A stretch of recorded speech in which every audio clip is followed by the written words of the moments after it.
Hello everyone, welcome to my channel.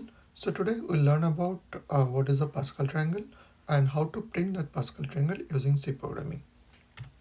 So before going to the C programming, we'll see what is a Pascal triangle. Pascal triangle is a triangle where each of the number is a sum of the two number directly above it. And the second thing is that the first and last number for each of the row will be 1. So if we can, for the first row, it will be only 1. Second row, it will be 2 number, that is 1 and 1.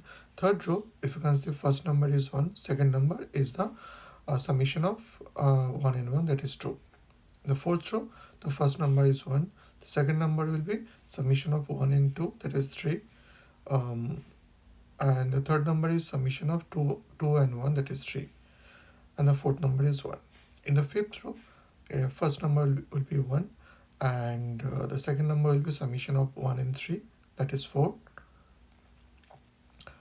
And third number is summation of 3 and 3, that is 6, and that's going on.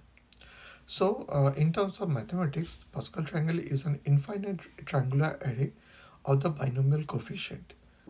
So let's move to the programming language.